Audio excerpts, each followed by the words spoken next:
want to talk, I think, a little bit about maybe a more cautious view of a lot of the technology.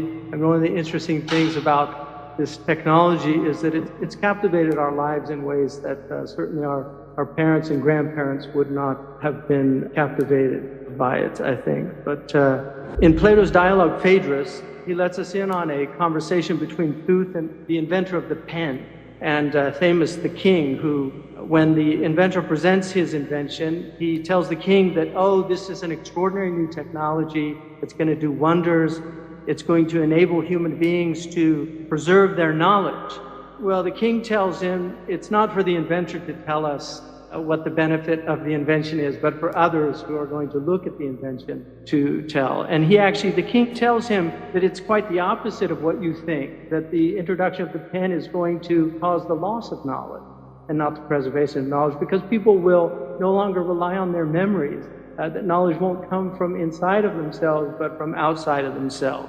The interesting thing about that story is that inventors often, in fact almost always, invariably tell us about the upsides of their technology and their inventions. And they rarely look at the downside of the inventions or the externalities. So in the past, people were extremely wary of innovation. In fact, the word invention had a very negative connotation in ancient Greece. It had a negative connotation in the Christian world and the Muslim world. Our Prophet Muhammad, peace be upon him, said, "Iyaka wa muhdathat al-umur." Beware of novelties, because religion by its very nature is a conservative enterprise, but it also is very wary of destabilizing elements. When things change too rapidly, things become destabilized. It was Machiavelli who really put a positive spin on inventions in the print. There's a real change after Machiavelli in the approach to invention. So one of the modern myths that many progressives will constantly remind us is that you can't stop progress. There are many iterations of this. One of them is you can't turn the clock back. And I think there's some assumptions embedded in this. One of them is that progress is good by its nature, and also that it's a juggernaut. It's an unstoppable force that we simply have to submit to. So I want to argue that we actually have historical examples that counter both those views. One example, when the car was first invented, there was a lot of pushback in cities about the cars because they were very noisy and problematic. But one of the arguments was it was so much cleaner than the horse. So we can put that one to rest. But there are other really interesting examples. So another one is in the Second Lateral Council under Pope Innocent II in 1139. He actually outlawed the use of crossbows because he considered them to be unethical. And he said they were not something that a Christian could engage in. And he actually said crossbow is an instrument of the devil and hateful to God and unfit for Christians.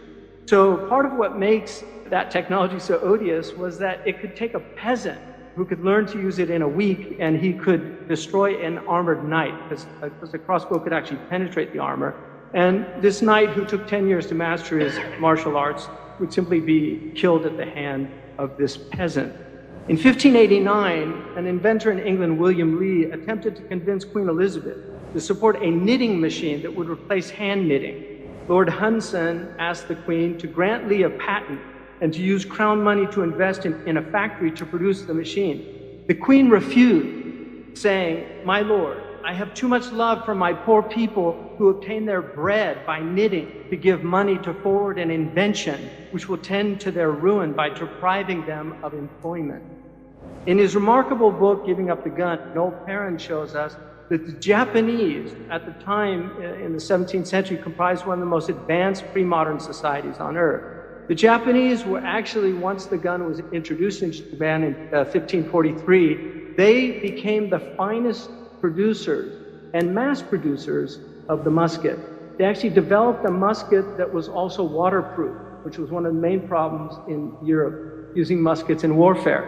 But interestingly enough, there were three shoguns, Nobunaga and Hideyoshi and Lord Tokugawa. And these people unified the warring principalities of Japan and actually outlawed the gun. And so for 300 years, Japan actually chose to reject the technology.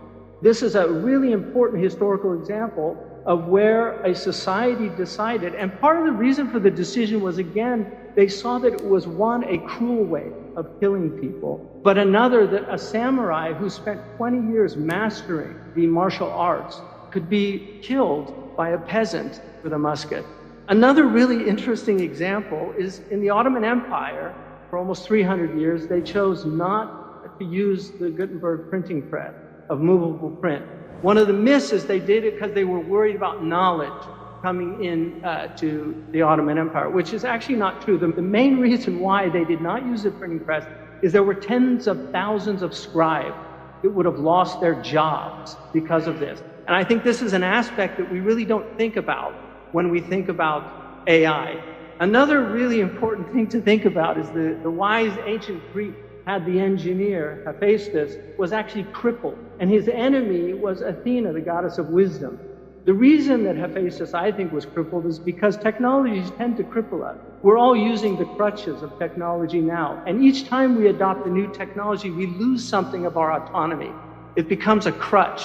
And most of us can't even imagine life now without a cell phone. And yet the vast majority of us are old enough to remember how life was without a cell phone. Our young people won't remember that. They have no idea of what a world without cell phone was like. But I think most of us do remember it, and perhaps fondly. Again, the idea that you can't stop progress.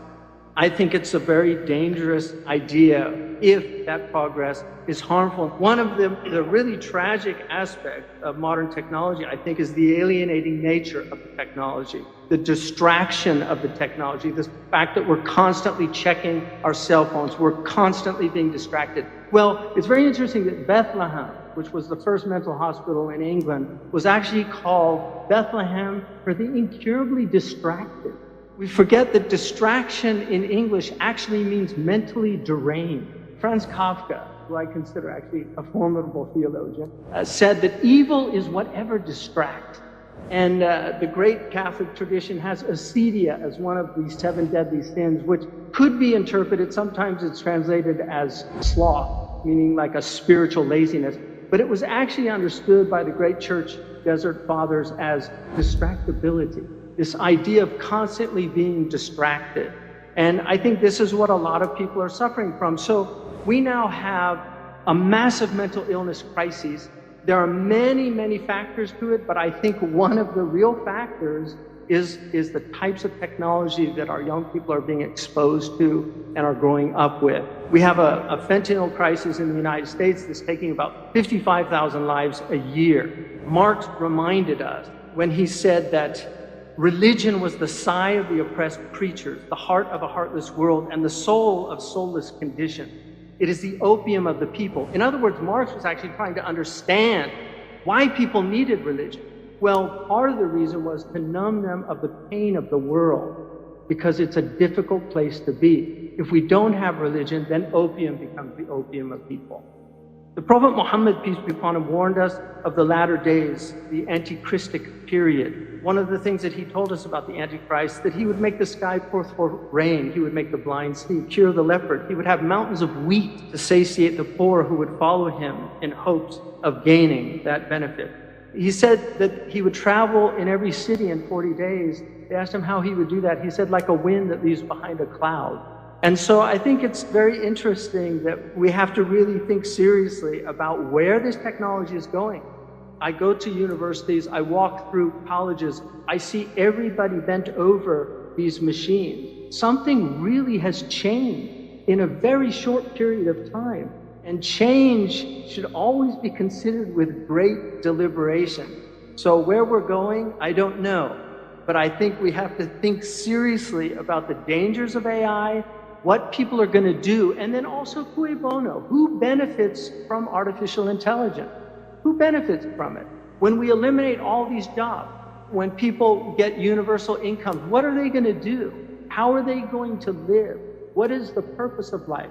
What type of meaning in life will they have? I think these are all serious questions that we have to greatly consider. One of the verses that was revealed in the Quran says, فَأَيْنَ تَذْهَبُونَ? Where then are you going? And I think this is something we have to ask ourselves, because God allows U-turns on the road of life.